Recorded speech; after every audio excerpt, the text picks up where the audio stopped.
네, 이번 시간에는 펀드 관련 법규 문제풀이 하도록 하겠습니다. 펀드 관련 법규는요, 자본시장법이 대부분을 차지하고 있습니다. 근데 이 자본시장법이 실제로 금융투자 상품과 관련돼서 가장 중요한 법이고요. 시험에서도 이 펀드 관련 법규뿐만 아니라 직무윤리나 영업실무 쪽에서도 중복돼서 나오는 부분이 있기 때문에 오늘 이 풀어가는 이 문제가 굉장히 중요합니다. 그리고 다른 어떤 과목보다도 가장 중요한 부분이라고 할 수가 있겠습니다. 1번 보도록 하겠습니다. 1번. 다음 중 자본시장법상 집합투자의 요소로 올바른 것은 자본시장법에서 처음으로 집합투자란 말을 쓰는데요. 집합투자는 과거에 우리는 보통 간접투자란 말을 썼죠. 주식의 어떤 주식이나 채권에 개인이 자기의 명의로 직접 투자하면 그걸 직접 투자한다고 하고, 그다음에 펀드 매니저나 이런 펀드를 통해서 그 투자하게 되면 간접 투자란 말을 쓰게 되는데, 자본시장법에서는요 간접 투자란 말을 쓰지 않고 집합 투자라는 말을 쓰고 있습니다. 집합 투자.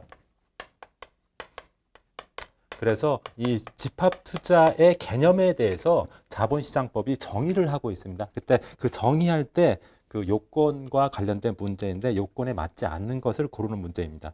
첫 번째, 1번 2인 이상의 자에게 투자 권유해야 된다.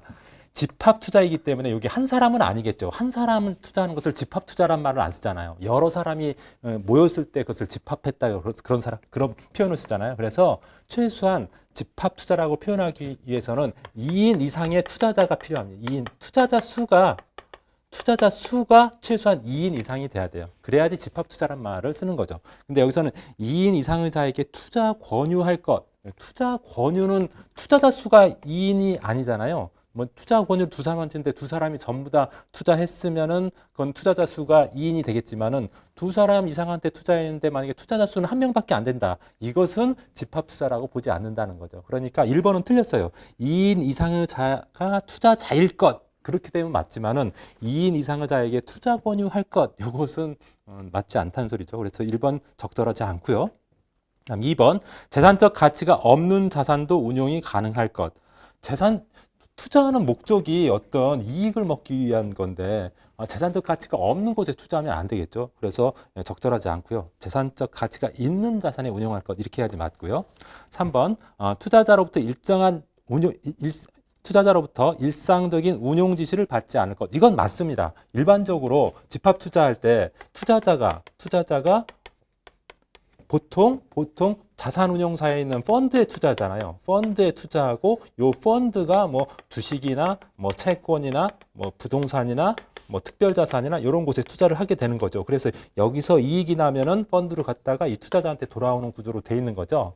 그래서 펀드는 요 펀드를 운영하는 펀드 매니저가 있죠. 펀드 매니저가 있는데, 펀드 매니저가 결국 주식에 얼마 투자할지, 채권에 어느 정도 투자할지 이런 것들을 운용하는 건데, 투자자가 일상적으로 펀드 매니저한테 일상적인 운용 지시를 하면 펀드 매니저가 제대로 운용을 못할 거 아니에요. 그래서 집합 투자는 투자자로부터 일상적인 운용 지시를 받지 않을 것. 이게 맞는 말이에요. 왜냐하면 펀드 매니저가 투자자로부터 일상적인 운용 지시, 이거 사가 저거 사라 투자자리 자꾸 말하면 제대로 운용 못할 거 아니에요. 그리고 이 투자자는 전문적인 사람이 아니잖아요. 펀드 매니저가 전문적인 사람이니까 펀드 매니저는 투자자로부터 일상적인 운용 지시를 받지 않아야 된다. 그런 것들이 요건에 해당되고요. 그래서 3번은 맞고요. 4번 금전 등의 집합 운용이 불가할 것. 금전 등으로 집합 운용이 불가할 게 아니라 금전 등으로 집합 운용이 가능하게 했죠. 돈으로 어떤 집합 투자니까 집합 운용이 가능해야겠죠. 그래서 4번도 틀렸습니다. 핵심 포인트 해설에 보면은 그 집합 투자의 요소 해가지고 2인 이상의 판매되었을 것. 판매되었다는 것은 투자자 수가 2명 이상이라는 거죠. 그래서 꼭 좀 투자 권유가 2인 이상이 아니라 투자자 수, 또 판매자 수가, 2인 이상에 판매되었을 것. 이게 그 요소라는 점 좀 기억하시기 바랍니다. 2번 보도록 하겠습니다. 2번. 투자 신탁의 당사자에 대한 설명으로 가장 거리가 먼 것. 투자 신탁은요, 크게 세 가지 당사자가 있죠. 투자 신탁. 투자 신탁의 당사자도 시험에 아주 잘 나오는 부분입니다. 투자 신탁의 당사자는 첫 번째, 그 펀드를 운용하는 회사, 집합 투자업자가 있고요. 집합 투자업자가 있고요. 그 다음에 펀드를 이 집합투자업자가 사는 자산을 보관 관리하는 신탁업자가 있습니다. 신탁업자. 그리고 수익자가 있죠. 수익자. 실제로 펀드에 이런 투자 신탁, 펀드에 투자해가지고 수익을 받는 수익자, 집합투자업자, 신탁업자 이렇게 3당사자로 되어 있습니다. 그런데 말이 어렵죠. 집합투자업자. 집합투자업자란 말이 자본시장법에 나오고 실제로 실무에서는 잘 쓰지 않는 말인데요. 이것은 자산운용사라고 생각하시면 됩니다. 자산운용사. 예를 들어서 펀드 가입하면은 삼성자산운용, 신영자산운용, 한국밸류 자산운용 이렇게 자산운용사 이름이 있잖아요. 자산을 운용하는 펀드 자산을 운용하는 회사가 있잖아요. 그 펀드를 운용하는 회사를 법에서는 펀드 운용사라고 자산운용사 이렇게 표현하지 않고 집합투자업자, 집합투자를 업으로 하는 그래서 집합투자업자라고 표현하고 있고요. 신탁업자는 만약에 집합투자업자가 부동산을 샀다. 부동산 펀드라서 부동산을 샀다. 그럼 부동산을 보관하고 관리할 그런 주체가 관리할 회사가 필요하잖아요. 그런 것을 하는 회사가 신탁업자입니다. 보통 신탁업자는 은행이 합니다. 은행이 하고요. 수익자는 이제 이것은 사실은 투자자죠. 투자자가 결국 수익을 먹는 거니까 이렇게 3당사자 구조로 되어 있습니다. 문제 보도록 하겠습니다. 1번 집합투자업자는 투자신탁 설정, 해지, 투자신탁 운용, 수익증권 발행 업무를 한다. 그렇죠. 집합투자업자는 펀드를 운용하는 회사라 했으니까 투자신탁은 펀드를 말하는 겁니다. 투자신탁을 설정하고 해지하고 운용하고 수익증권 발행 업무를 하는 것이 맞습니다. 그래서 1번 맞고 2번 신탁업자는 투자신탁 재산의 보관 관리, 집합투자업자의 운용 지시에 따른 자산 취득 및 처분, 환매, 대금 및 이익금 지급 업무를 한다. 보통 이제 이 신탁업자는 그 집합투자업자가 시키는 거, 운용 지시. 여기서 운용 지시하면은 예를 들어 강남에 있는 아파트, 강남에 있는 빌딩 1,000억짜리 그거 사라 그러면 사고요. 그거 보관해서 관리하라 그러면 보관 관리하고 그래서 집합투자업자의 지시에 따르는 그런 일을 하는 게 신탁업자라고 볼 수가 있습니다.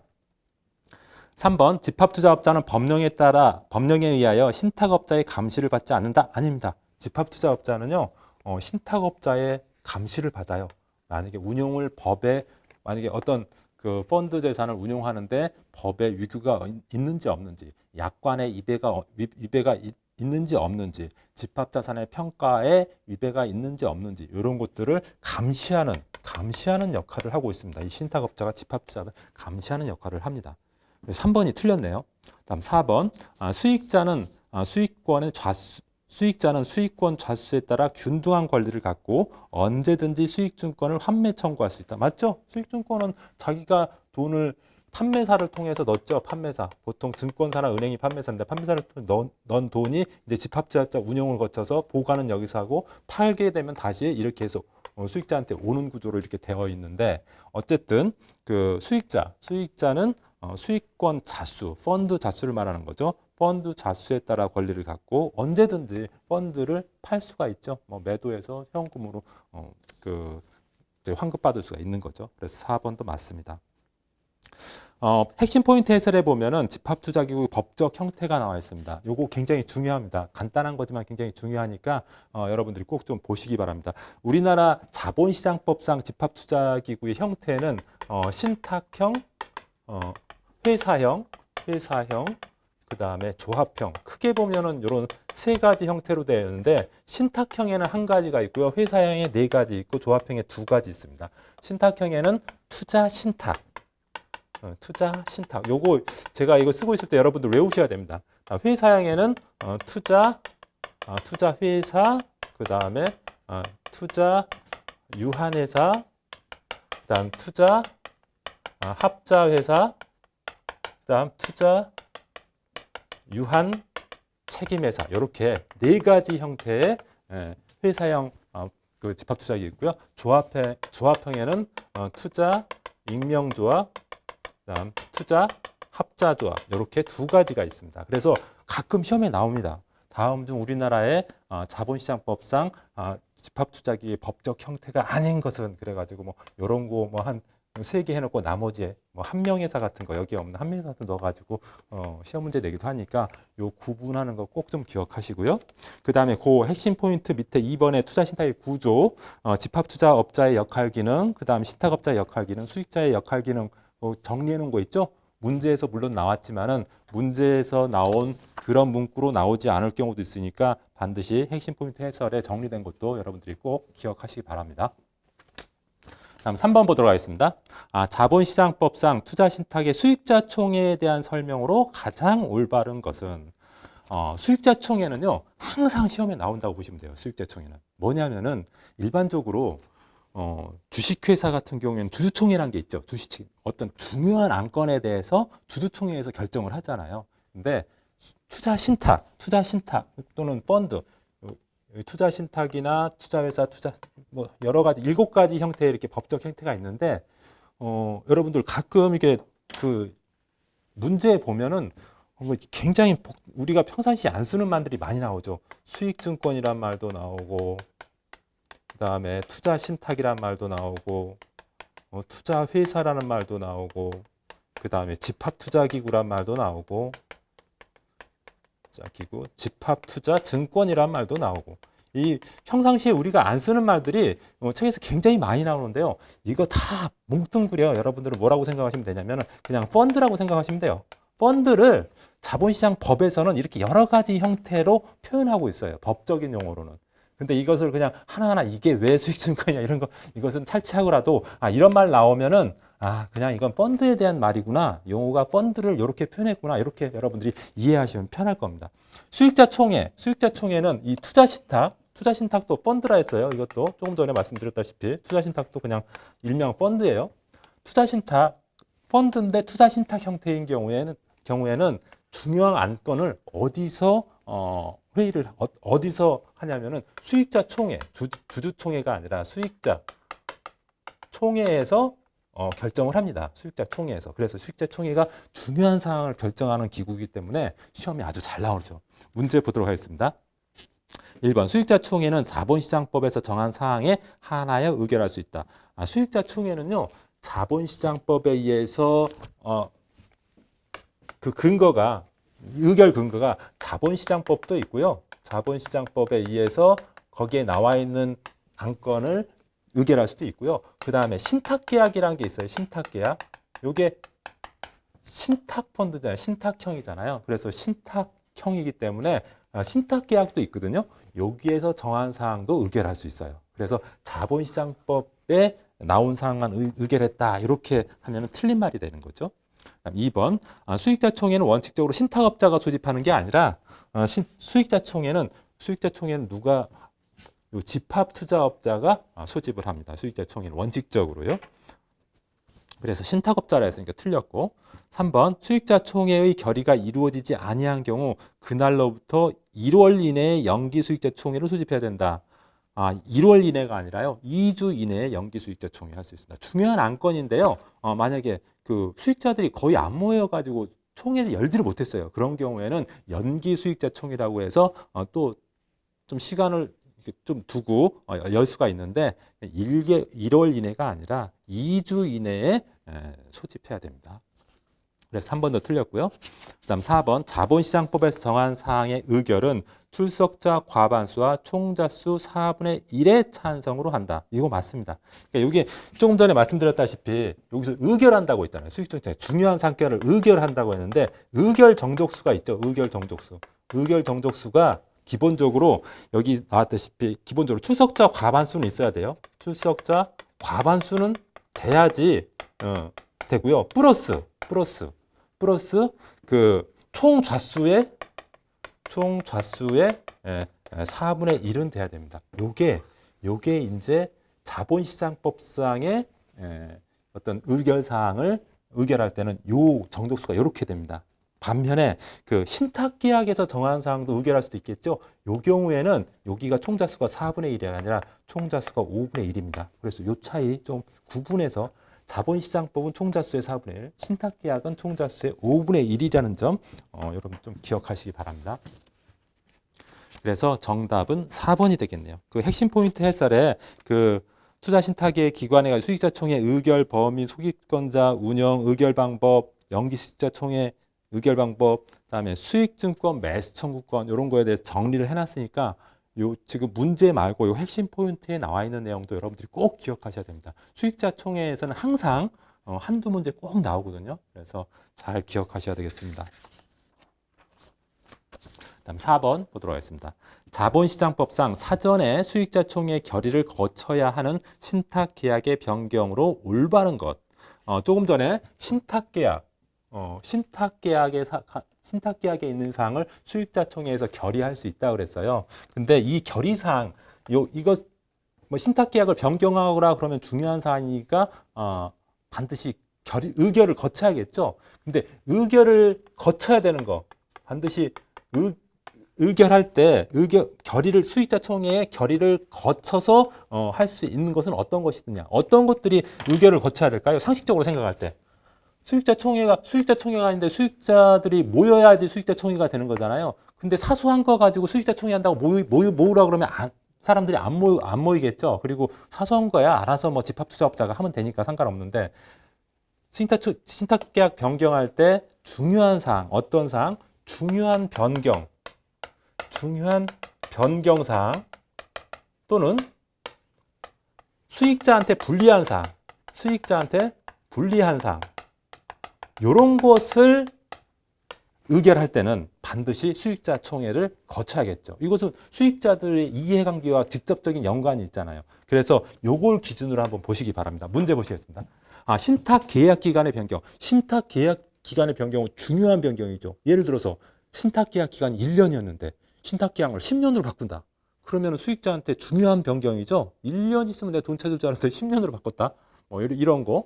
그러니까 중요한 변경에 해당되니까 이것은 수익자총회 결의를 거쳐야겠죠. 그래서 기억은 해당되고. 그다음 니은번 일반 사무관리회사의 변경. 일반 사무관리회사는 뭐 하는 거냐면 간단하게 보면은요. 펀드의 기준가격 계산해주는 회사예요. 펀드의 기준가격 계산해주는 게 굉장히 중요한 사항은 아니잖아요. 회사가 변경된다고 해서 수익자가 뭐 크게 뭐 달라지는 게 아니잖아요. 이런 것은 굳이 수익자총회의 결의를 필요하지 않아도 되겠죠. 그래서 니은번은 해당하지 않고 디귿번 주된 투자 대상 자산의 변경. 중요한 변경이죠. 주된 투자 자산 변경. 예를 들어서 채권에 주로 투자하는 펀드를 만약에 주식에 주로 투자하는 펀드로 바꿨다. 그럼 주식에 투자하는 펀드로 바꾸면 굉장히 펀드가 위험해지잖아요. 그러면 수익자한테는 굉장히 중요한 변경에 해당되죠. 그래서 그런 건 해당이 되겠죠. 그다음 리을번 집합투자업자, 신탁업자 등이 받는 보수의 인하. 보수 수수료 같은 게 펀드 보수 수수료 같은 거 있잖아요. 그 투자자가 내는. 근데 그게 인하됐어. 인하된 것을 굳이 수익자총회를 열어서 할 필요가 있을까요? 그것은 수익자한테 불리한 사항이 아니라 유리한 사항이잖아요. 보수 수수료가 인하된 것은. 그래서 보수나 수수료가 인하한 것은 결의를 할 필요가 없겠죠. 굳이. 그냥 집합투자업자가 결정하면 되는 겁니다. 그다음 미음 환매 대금 지급일의 연장. 환매 대금 펀드를 환매하면 바로 돈이 나오는 게 아니라 보통 2일이나 3일 또는 4일 정도 시간이 걸린 다음에 돈이 출금할 수 있잖아요.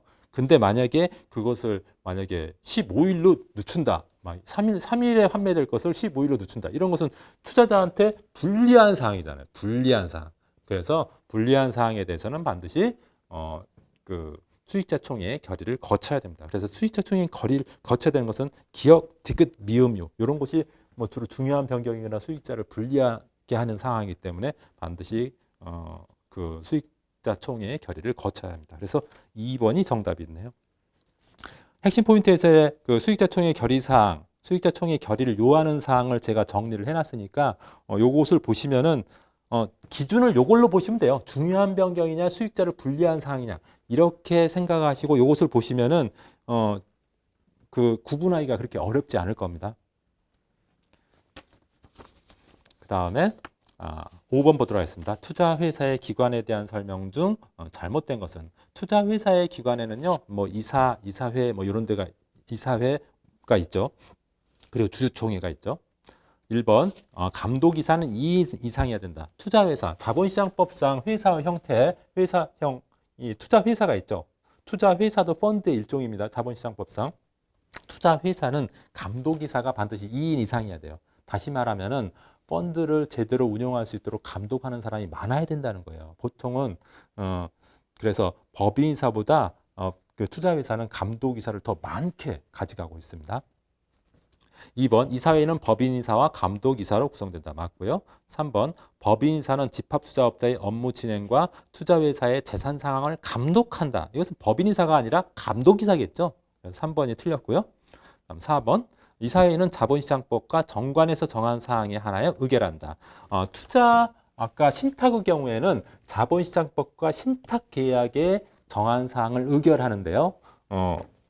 요 회사형에서는 실제 총회란 게 없고 회사니까 주주총회가 있고요. 주주총회가 있고 주주총회에서 결의해야 하는 사항은 자본시장법과 신탁계약이 아니라 자본시장법과 회사는 신탁계약이 아니라 정관이라는 게 있잖아요. 그래서 요 투자회사에서는 자본시장법과 정관에서 정한 사항에 대해서 의결할 수 있습니다. 이게 투자신탁하고 좀 차이가 있는 거죠. 나머지는 투자신탁의 내용을 규정을 준용하고 있습니다. 그 핵심 포인트 해설에 그 투자회사의 기관 이사, 이사회, 주주총회의 그 중요한 사항들 정리해놨는데요. 특히 여기서 여러분들 기억할 게 뭐냐면은 이사에서 법인이사는 1인이고 감독이사는 2인 이상이라는 점. 이걸 거꾸로 해가지고 시험에 잘 나오거든요. 법인이사 2인, 감독이사 1인 뭐 이렇게 많이 잘 나올 수 있으니까 이거 바꿔지지 않도록 여러분들이 꼭 잘 기억하시기 바랍니다. 감독이사가 법인이사보다 더 많아요, 항상. 그 점 기억하시고요. 그 다음에 주주총회의 소집권자, 그 세 번째 칸에 나오면 주주총회가 투자 신탁으로 보면 수익자 총회와 같은 역할을 하는 건데 주주총회의 소집권자는 이사회다. 아까 투자 신탁의 소집권자는 집합투자업자라고 했어요. 근데 투자회사의 소집권자는 이사회라는 점 구분해서 좀 기억하시기 바랍니다. 6번 보도록 하겠습니다. 투자회사에 대한 설명 중 잘못된 것. 투자회사. 지금 문제가 계속 투자 신탁하고 투자회사에 대한 문제가 나오고 있는데요. 자본시장법상 이렇게 집합투자국 형태는 이렇게 7가지가 있어요. 투자신탁, 투자회사, 투자유한회사, 투자합자회사, 투자유한책임회사, 투자익명회사, 투자합자회사. 근데 실제로 우리가 판매하는 펀드 중에서는 투자신탁이 가장 많습니다. 투자신탁이 가장 많아요. 그래서 시험에도 제일 잘 나와요. 투자 신탁과 관련된 문제가 제일 많이 나와요. 그 다음으로 많이 있는 팔리는 펀드가 투자회사예요. 투자회사. 그래서 시험은 요 2가지가 대부분을 이루어요. 나머지는요, 그냥 개념 정도 물어보는, 구분 정도 물어보는 그 정도고, 여기에 집중된다고 볼 수가 있습니다. 그 중에서 투자회사에 대한 설명 중 틀린 것. 1번, 수익증권을 발행하는 형태의 집합투자기구다? 아니에요. 투자회사는 회사잖아요. 그러니까 수익증권을 발행하는 게 아니라 주권을 발행합니다. 회사는 주식으로 이루어진 거잖아요. 자본금이 주식으로 이루어졌기 때문에 주식을 그냥 법적인 용어로는 주권이라고 표현합니다. 주권. 그러니까 주권을 발행합니다. 투자회사는. 투자신탁은 수익증권을 발행하고요. 투자회사는 주권을 발행한다. 이렇게 기억하시기 바랍니다. 그래서 1번 틀렸네요. 그다음 2번 모든 업무를 외부 전문가에게 위탁해야 된다. 투자회사 형태의 펀드는요. 페이퍼 컴퍼니입니다. 이게 페이퍼 컴퍼니. 서류상 회사이기 때문에 서류상 회사니까 모든 업무는 외부 전문가에게 위탁할 수밖에 없어요.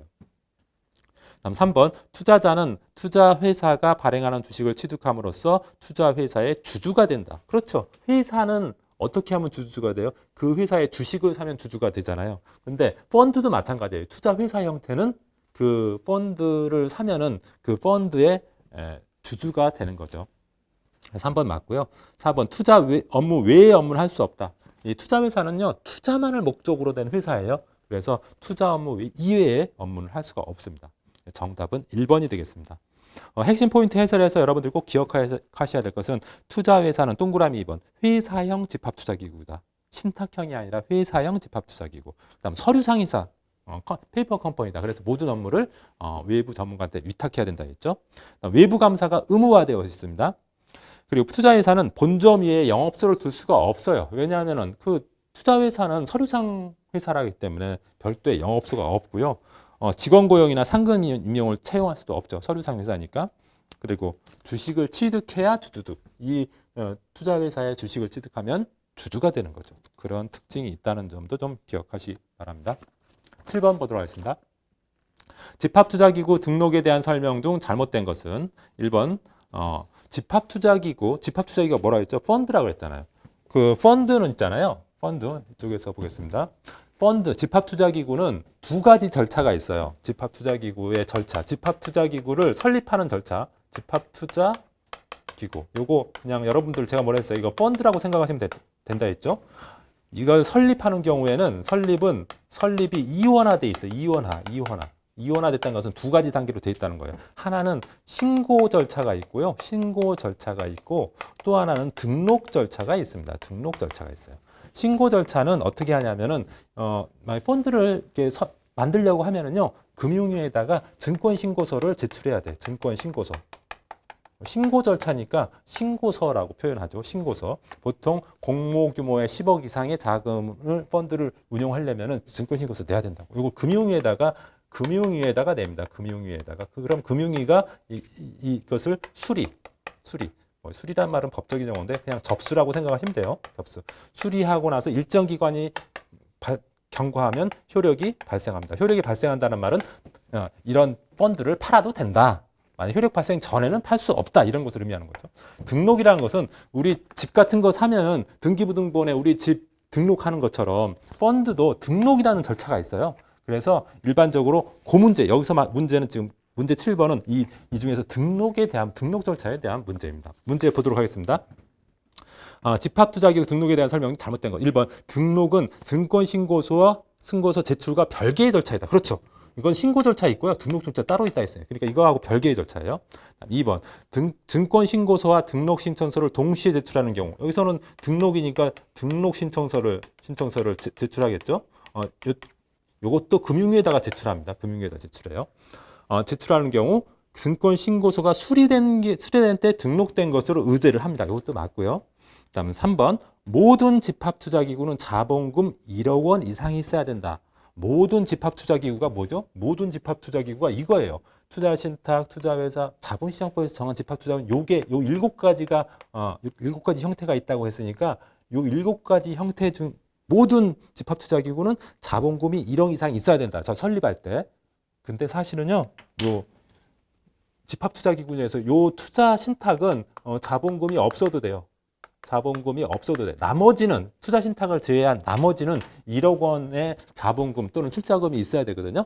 근데 투자신탁은 자본금이 없어도 된다. 그래서 3번 틀렸죠. 모든 집합투자기구가 아니라 이게 맞으려면은 투자신탁을 제외한 모든 집합투자기구는 이렇게 하면 맞겠죠. 근데 모든 그냥 그거 없이 모든 집합투자기구는 자본금 1억 이상 있어야 된다. 그러니까 이 3번이 틀렸고요.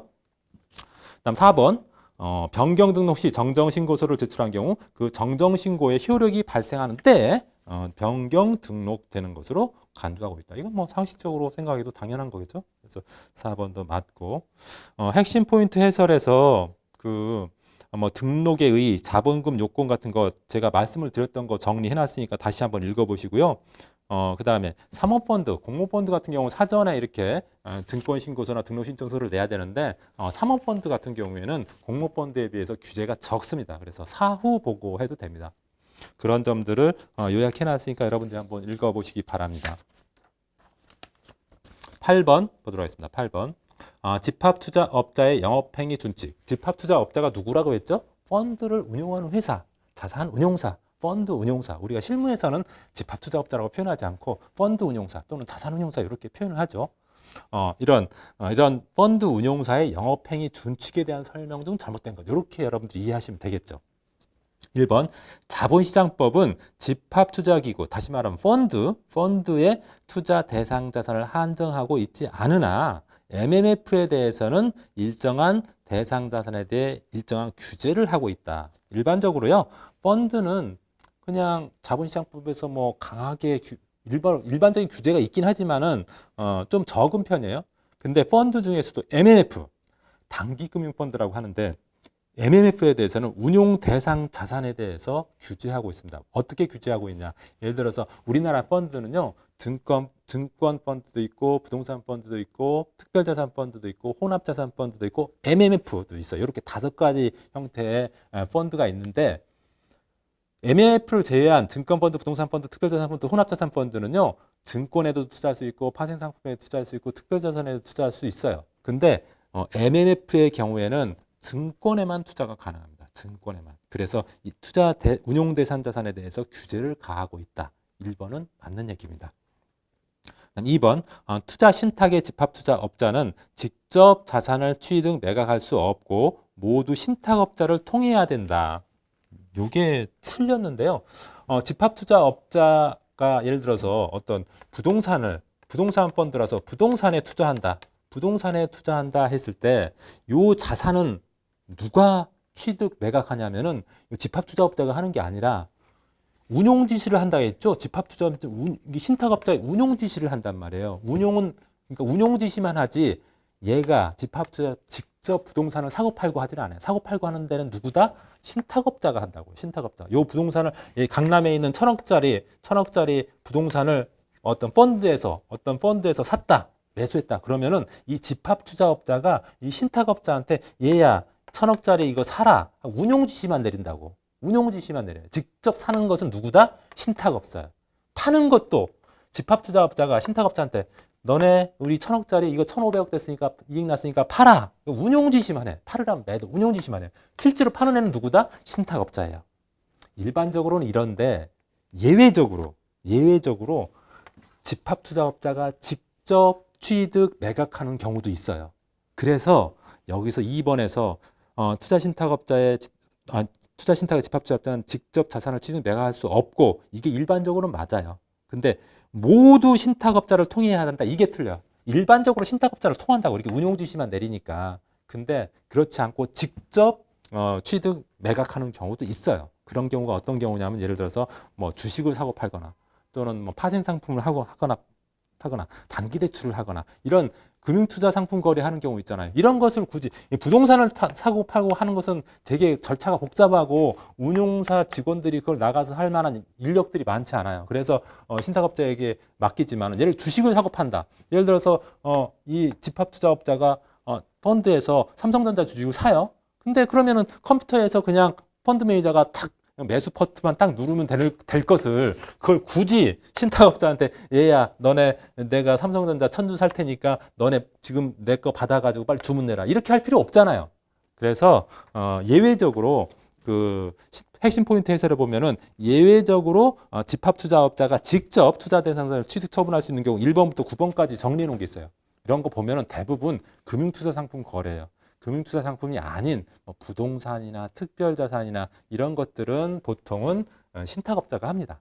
근데 금융투자 주식이나 채권이나 파생상품이나 수익증권이나 단기 대출이라든지 이런 거래는 집합투자업자가 직접 하는 게 훨씬 빠르고 신속하니까 그리고 굉장히 시간을 오래 끌면 끌수록 더 나빠질 수도 있잖아요. 예를 들어서 삼성전자 지금 사야 되는데 주문하는 시간 동안에 삼성전자 주가가 올라가거나 그러면은 오히려 더 비싸게 살 수 있기 때문에 이런 경우에는 집합투자업자가 직접 하게 됩니다.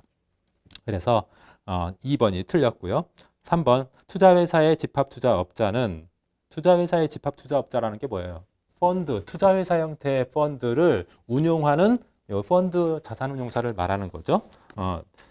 집합투자기구 명의로 투자 대상 자산을 취득 처분하며 취득 처분한 자산의 보관 관리에 필요한 지시를 신탁업자에게 한다. 이게 무슨 소리냐면은 만약에 투자회사 형태의 펀드가 만약에 부동산을 샀다. 그럼 이 명의가 누구 명의로 살까요? 누구 명의로 산다.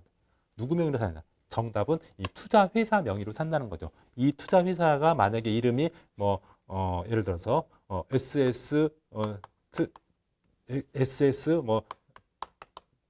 자산 투자회사라는 펀드 명칭이 이렇게 돼 있다고 하자고요. 그러면 등기부 등록부상의 명의인이 누가 된다? 요 펀드 명의 부동산 투자의 그 명의가 된다는 소리죠. 그 맞습니다. 그래서 3번 그리고 관리는 누가 한다? 신탁업자가 한다.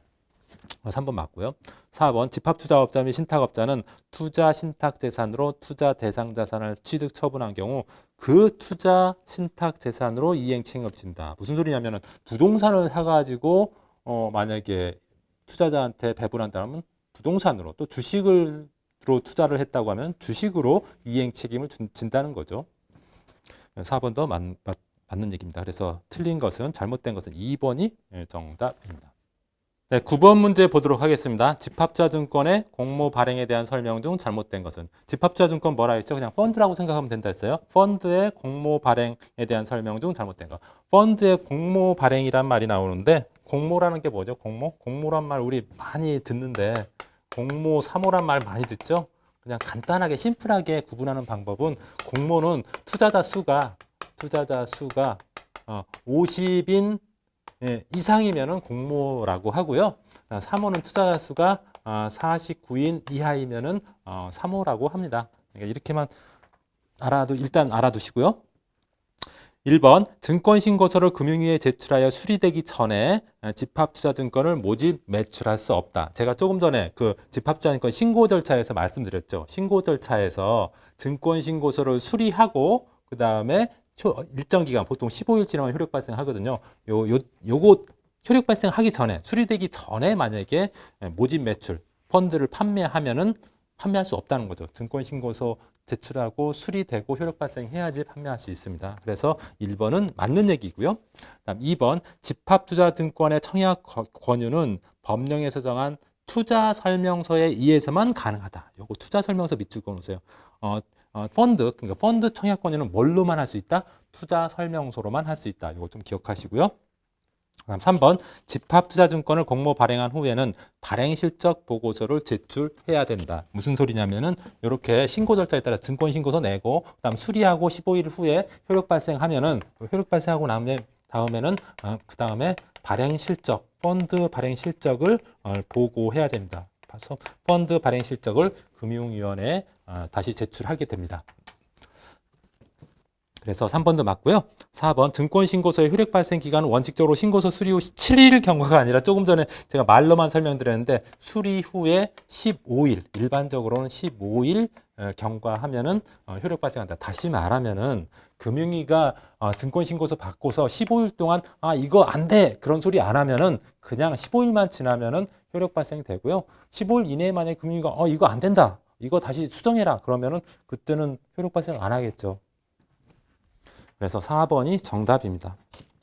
핵심 포인트 해설에서 여러분들 또 기억하실 부분이 그 네 번째 칸에 나와 있는 개방형 집합투자기구 특례 있죠? 개방형 집합투자기구는 일괄 신고서를 제출할 수 있습니다. 개방형 같은 경우는요, 모집 매출이 막 하루에도 여러 번 일어나는데 그거 있을 때마다 신고서를 제출하는 것은 너무너무 힘들잖아요. 그래서 한 번에 일괄 신고서 제출하면은 추가 서류, 나중에 또 증권 발행할 때 추가 서류 제출을 면제하는 그런 제도를 두고 있는데 바로 그것이 일괄 신고서 제도입니다. 개방형 집합투자기구에서만 적용되고요. 폐쇄형 집합투자기구에서는 적용되지 않습니다. 10번 보도록 하겠습니다. 투자 설명서에 대한 설명 중 잘못된 것은 조금 전 앞번 문제에서 집합투자기구에 대한 청약은 뭘로 해야 된다 했어요? 투자 설명서로 해야 된다 했잖아요. 투자 설명서에 대한 문제도 아주 시험에 잘 나오는 부분입니다. 여러분들이 펀드를 판매하실 때 가장 많이 활용하는 그 법정 문서가 바로 투자 설명서라고 할 수가 있겠습니다. 1번 자본시장법은 투자자 보호를 위하여 설명 의무를 강화하고 손해배상 의무를 추가하였습니다. 이거 맞고요. 그다음 2번 증권신고서가 수리된 이후 효력이 발생하기 전까지는 예비 투자 설명서를 사용하여 청약을 권유한다. 투자 설명서에는 세 가지 종류가 있습니다. 이거 잠깐 지우겠습니다. 투자 설명서는 효력 발생하면 투자 설명서 발행 실적 보고서도 제출해야 되지만 투자 설명서도 이때 제출하거든요. 근데 이렇게 효력 발생이 되고 난 후에 만들어진 제출하는 설명서를 투자 설명서, 일반적으로 이게 정식 이제 투자 설명서입니다. 근데 증권선서 신고는 수리는 했고 수리 후 그다음에 효력 발생 전에 수리 후 효력 발생 전에 요때 투자 설명서도 있는데 이것을 예비 투자 설명서라고 합니다. 예비 투자 설명서. 아직 이제 정식 투자 설명서가 아니라 예비란 말이 앞에 붙죠. 그리고 효력 발생 전후로 모두 활용 가능한 투자 설명서가 있는데 이게 간이 투자 설명서입니다. 간이 투자 설명서. 이렇게 세 가지 종류의 투자 설명서가 있습니다. 시점에 따라서 신고 후 효력 발생 전에 활용할 수 있는 예비 투자 설명서, 그다음 효력 발생 후에만 사용할 수 있는 정식 투자 설명서, 그다음 효력 발생 전 후로 사용할 수 있는 간이 투자 설명서, 이렇게 세 가지가 있다는 점 좀 기억하시기 바랍니다. 그래서 2번에 보면 증권 신고서 수리된 후 효력 발생하기 전에는 예비 투자 설명서를 사용하여 청약해야 된다. 이거 맞는 말이에요. 그다음에 3번 증권 신고서가 수리된 후 효력이 발생하기 후에 광고나 홍보 등단 등에 통하여 청약 권유를 하는 경우 뭘 사용할 수 있다? 간이 투자 설명서를 사용할 수 있다. 조금 전에 말씀드린 거고요. 4번 간이 투자 설명서는 증권 신고서의 효력 발생 전에는 사용할 수 없다? 아닙니다.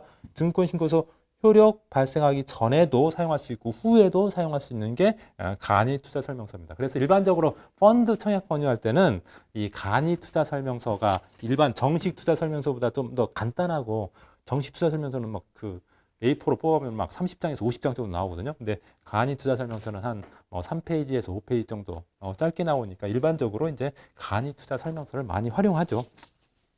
근데 4번은 효력 발생 전에 사용할 수 없다 그랬으니까 이게 틀렸죠. 틀렸습니다. 효력 발생 전에도 사용할 수 있다. 핵심 포인트 해설에 보면은 그 투자 설명서의 반드시 이 법정 투자 권유 문서이기 때문에 펀드를 권유할 때는 반드시 투자 설명서를 통해서만 가능하고요. 신탁업자는 투자 설명서가 법규에 맞는지 안 맞는지 반드시 확인해야 돼요. 그런 것도 좀 기억하시고, 그다음에 투자 설명서 종류 세 가지 거기 제가 정리해 놓은 거 그것도 좀 기억하시고요. 그다음 교부 의무 면제 대상. 투자 설명서를 일반적으로 교부해야 돼요. 투자자한테. 근데 교부하지 않아도 되는 경우 네 가지 정리해 놓은 거 있습니다. 그것도 좀 기억하시기 바랍니다.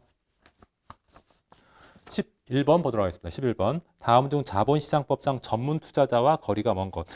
이거 아주 시험에 잘 나오는 부분입니다. 투자자를요, 자본시장법은 크게 두 가지로 구분하고 있습니다. 여기 뭐 투자자 구분하는 것도 항상 시험에 나오는 거니까 이거 여러분들 꼭 기억하셔야 됩니다. 자본시장법은요, 투자자를 두 가지로 구분했어요. 전문 투자자하고 일반 투자자로 구분해서 차등보호합니다. 차등보호하고 있습니다. 차등보호. 차별한다는 게 아닙니다. 차별한다는 게 아니에요. 차등보호하고 있어. 그래서 차등보호한다. 자본시장법은 투자자를 차등보호한다. 그럼 맞는 말이에요. 그 말은 무슨 말이냐면 전문 투자자는 조금만 보호하고요. 일반 투자자는 아주 많이 보호합니다. 전문 투자자보다 훨씬 더 많이 보호해요. 그래서 차등보호한다고 표현하는 거예요. 전문 투자자보다 일반 투자자가 더 조금 투자 지식이나 경험이 부족하고 자금력도 딸리기 때문에 일반 투자자를 더 많이 보호한다는 거죠. 그래서 시험에는 뭐가 잘 많이 나오냐면은 전문 투자자에는 세 가지 종류가 있습니다. 절대적 전문 투자자가 있고요. 그 다음에 상대적 전문 투자자가 있고, 그 다음에 자발적 전문 투자자가 있습니다. 절대적 전문 투자자는 무조건 전문 투자자예요. 전문 투자자하고 일반 투자자의 차이는 뭐냐면요. 일반 투자자한테는 자본시장법상 그 적합성 원칙 반드시 지켜야 되고요. 적합하게 투자 권유해야 된다는 소리죠. 그다음 적정성 원칙, 파생상품 등에는 적정성 원칙이라고 해서 자발적으로 온 투자자에 대해서 적정하지 않으면 투자하지 못하도록 하는 게 적정성 원칙이고, 그다음 설명 의무, 자본시장법의 그 설명 의무, 요런 그 법규가 있거든요. 자본시장법이나 금융소비자법에서 규정하고 있는 이런 것들이 있거든요. 이런 원칙이나 그 의무가 있거든요. 요것을 반드시 일반인들한테 지켜야 돼. 그래서 투자자 보호를 더 많이 해주는 거죠. 근데 전문 투자자한테는 적합성 원칙, 적정성 원칙, 설명 의무 지키지 않아도 돼요. 물론 지켜도 뭐 상관없지만 지키지 않아도 법을 위반하는 건 아니에요. 그러니까 우리나라 그 자본시장법이나 금융소비자법은 일반 투자자를 훨씬 많이 보호하고 있어요. 이런 규정으로. 반면에 전문 투자자는 좀 적게 보호하고 있습니다. 그래서 차등 보호한다 그랬습니다. 왜냐하면 전문 투자자들은 이런 거 안 지켜도 얘들이 스스로 잘 아니까. 일반적으로 절대적 전문투자는 뭐 금융기관, 뭐 정부, 뭐 이런 데는 금융기관에 있는 사람들한테 금융투자 상품 뭐 판매하는데 그 사람들한테 뭐 굳이 적합성 원칙, 적성 원칙, 설명 이거 안 지켜도 스스로들 잘 아니까 굳이 이런 사람들은 이런 거 안 지켜줘도 된다는 소리예요.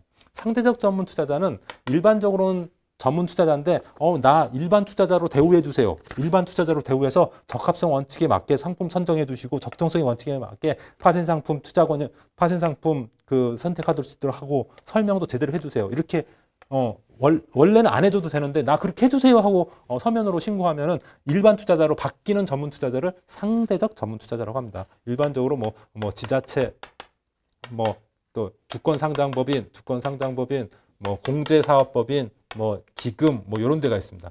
자발적 전문 투자자는 일반적으로 그냥 일반 투자자인데 자기가 저요 그냥 전문 투자자로 대우해 주세요. 이렇게 스스로 자기가 전문 투자자 대우를 해달라고 하면서 이것을 포기한 사람들, 적합성 원칙, 적정 원칙 설명하면 난 안 해줘도 되니까 이거 나한테 굳이 적용 안 해도 되니까 나 그냥 전문 투자자로 해주세요. 왜 그럴까요? 그러면 투자자 보호를 더 못 받는데. 그러는 이유는 뭐냐면은 경영 참여형이 아니라 전문 투자형 사모펀드라는 게 있어요. 사모펀드 중에 전문 투자형 사모펀드. 이 사모펀드가 사실은 뭐 돈 많은 사람들이 투자하는 거지만 일반적으로 수익률이 괜찮은 펀드들도 있고 안정적인 펀드도 있단 말이죠. 그런 거 참여하려면은 자발적 전문 투자자가 되는 게 유리해요. 그래서 이제 일반적으로 이런 사람이 자발적 전문 투자자가 되기도 하는 겁니다. 그래서 요 세 가지 내용이 있는데 여기서 문제는 다음 중 자본시장법에서 전문 투자자와 거리가 먼 것. 1번 수산업 협동조합 중앙회 금융기관이잖아요. 금융기관이니까 절대적 전문 투자자고 산업 새마을금고 연합회도 절대적 전문 투자자고요. 그다음에 금융투자 상품 잔고가 10억 이상인 일반법인, 100억 이상인 일반법인은 자발적 전문 투자자에 해당되는데 10억은 아닙니다. 그다음 4번 금융투자 상품 잔고가 5천만 원 이상이고 연소득 1억 이상인 개인, 자발적 전문 투자자 될 수 있습니다. 그래서 정답은 3번. 그 핵심 포인트 해설에 절대적 전문 투자자, 상대적 전문 투자자, 자발적 전문 투자자 이게 구분해서 이렇게 제가 정리를 해놨는데 여기에 나와 있는 내용들은 여러분들이 빠짐없이 기억하셔야 됩니다. 어디서 나올지 몰라요. 항상 잘 나오는 부분이에요. 왜 잘 나오냐? 자본시장법에 이렇게 투자자를 분리한 건 우리나라 그 법상 처음이에요. 그래서 이런 것들은 시험에 잘 나올 수 있으니까 꼭 기억하시기 바랍니다. 그다음 12번 투자 권유 대행인에 대한 설명 중 잘못된 것은 1번 금융투자 회사가 투자 권유 대행인으로 하여금 투자 권유를 하게 하려면 금융투자 협회에 투자 권유 대행으로 등록해야 됩니다. 그래서 투자 권유 대행인 활동하려면 반드시 협회에 등록해야 됩니다. 그다음 2번 투자 권유 대행인도 투자자 보호 위반으로 인한 손해배상 책임이 있습니다. 다음 3번 투자자로부터 금융투자 상품에 대한 매매 권한을 위탁받은 행위를 성실하게 수행해야 된다. 이게 틀렸어요. 투자적 권유 대행인은요. 보통 증권사에서 투자 권유 대행인 위탁 받아가지고 하게 되는데 정식 직원은 아니거든요. 직원은 아니에요. 투자 권유 대행인이 신분이 급여 소득을 받는 그런 직원이 아니고 사업 소득을 받는 그런 보험회사로 보면은 그 설계사 같은 신분이거든요. 그래서 매매 권한 같은 거 위탁받지 못해요. 매매 권한, 뭐 대리하는 행위, 재산을 수취하는 행위, 재위탁하는 행위 이런 거 안 됩니다. 일반 그 회사 내에 직원들이 할 수 있는 일은 투자 권유 대행이 못 하고요. 말 그대로 투자 권유를 대행하는 일만 해요. 대행하는 일. 그래서 직접적으로 투자 계약을 체결하거나 뭐 재산을 수취하거나 대리를 하거나 뭐 매매 권한을 부여받는다. 이런 것은 안 돼요. 이런 것은.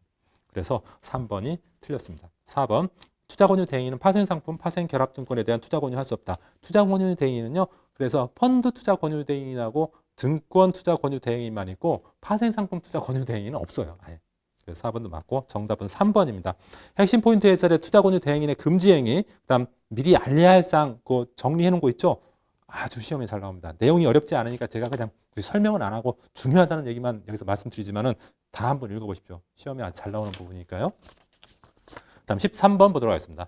집합투자증권의 투자 권유 방법에 대한 설명 중 잘못된 것. 다시 말하면 펀드의 투자 권유 방법에 대한 설명 중 잘못된 것. 1번 레버리지 ETF, 인버스 ETF에 대하여 적정성의 원칙이 적용된다. 맞습니다. 레버리지 ETF나 인버스 ETF 같은 경우는 파생 상품이 들어가거든요. 투자할 때. 파생 상품이 들어가기 때문에 파생 상품 등에 적용되는 것은 적정성의 원칙이잖아요. 그래서 요것은 맞고요.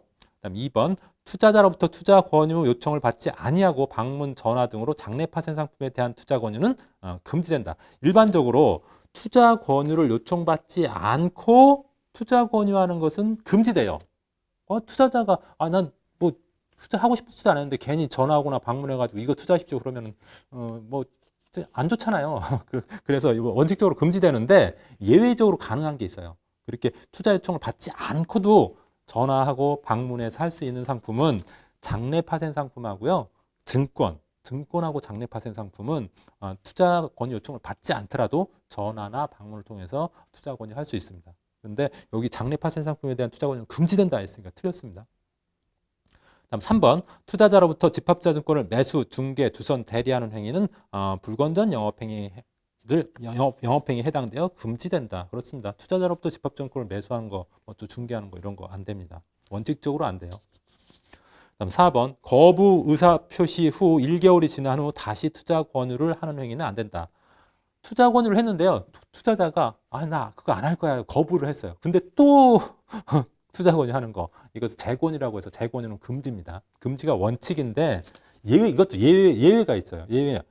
1개월 지나서 다시 권유하는 경우 바로 다시 권유하는 게 아니라 오늘 얘기했다가 거부당했는데 1개월 지나서 다시 투자 권유하는 것은 가능합니다.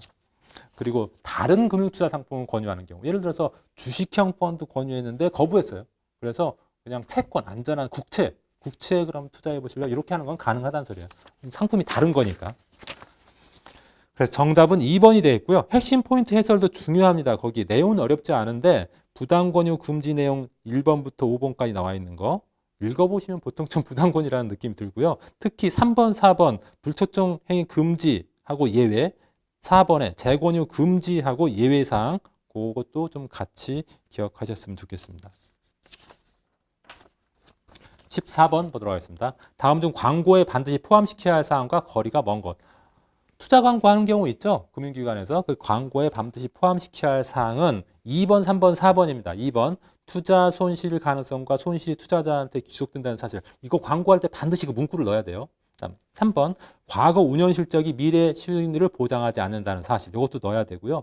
4번 증권 취득 전에 설명서, 투자 설명서 있다 했죠. 투자 설명서를 반드시 읽어보라는 내용 이런 것들을 반드시 광고할 때 반드시 기재를 해야 돼요. 근데 1번 과거 운영 실적, 수수료, 환매에 관한 사항 이것은요.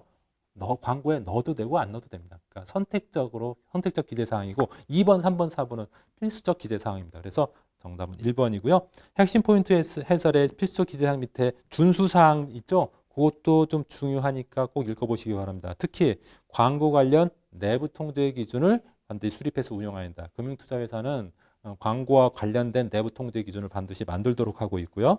그 다음에 광고안에 대해서 반드시 금융투자협회의 심사를 받도록 하고 있습니다. 금융투자협회의 심사, 금융위 심사가 아닙니다. 금융위 심사가 아니라 금융투자협회의 심사를 받도록 하고 있다는 점 꼭 기억하시기 바랍니다. 이번 시간에 여기까지 하고요. 다음 시간에 이어서 하도록 하겠습니다. 수고하셨습니다.